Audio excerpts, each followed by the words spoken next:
Patricia Gibson to speak. Thank you, Mr Chair. And I'd also like to thank the member for South Basildon and East Thurrock for bringing forward this debate. I absolutely have always been very supportive of the programme to install smart meters. I always believed that it gave consumers control and information about the energy they are using in near to real time. The transmission of readings of the amount of gas or electricity that's been used in each property and giving consumers information from suppliers such as current tariff rates. What could possibly go wrong? An in-home display connecting with the smart meter and providing consumers with details exactly of how much their bills will be. The government's smart metering implementation programme requires energy suppliers to offer 53 million metres to homes and small businesses in Great Britain by 2020. And because of these things, I was always very supportive of this initiative.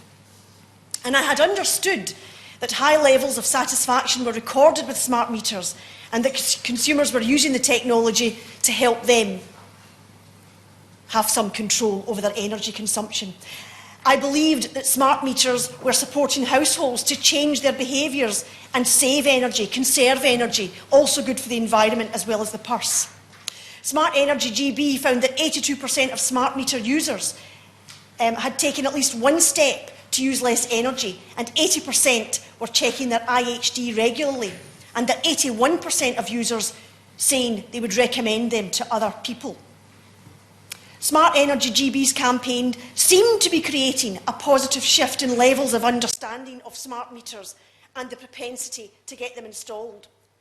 And research suggested that the number of people who understand in detail what a smart meter is and what it does and what it can do had risen to 33%, and of these, 71% would be interested in having one installed if they didn't have one already.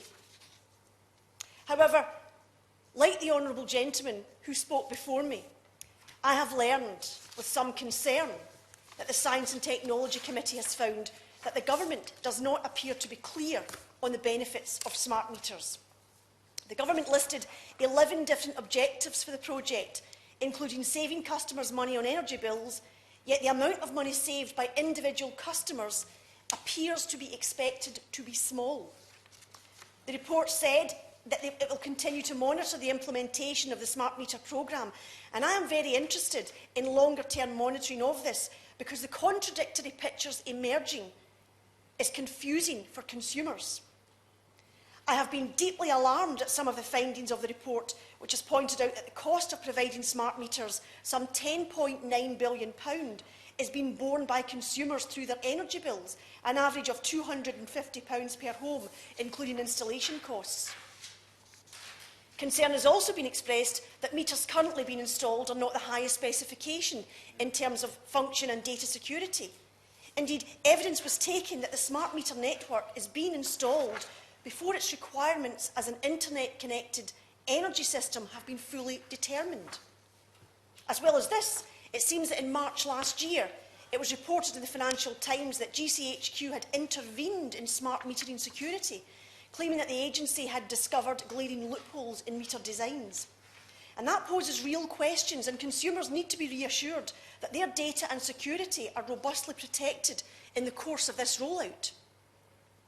In Scotland, the priority of the Scottish Government is to press the UK Government to ensure that the programme is delivered to the greatest number of Scottish consumers at the lowest possible cost, while enhancing the benefits to the most vulnerable in our communities and those at risk of fuel poverty.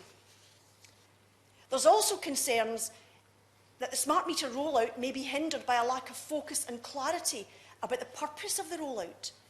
At the heart of this programme, we need consumer satisfaction and a real, hard commitment to tackling fuel poverty. And if the documentary referred to by the member for South Basildon and East Thurrock, if the documentary is correct, then that the biggest beneficiaries of smart meters are the power companies themselves, this is most alarming. Of course we want consumers to be more energy wise. We want consumers to be more informed about their usage. We want consumers to have greater control. and we want to use all the means at our disposal to tackle fuel poverty. However, this report from the Science and Technology Committee with regards to costs and benefits of smart meters for consumers can only be described as alarming, and it's to be hoped that the recommendations of the report are acted upon as soon as possible. If smart meters really do empower consumers, help them save money and help tackle fuel poverty, we await longer-term independent analysis which will help to unequivocally illustrate this. And I hope that this is forthcoming. Consumers are waiting, we are all waiting.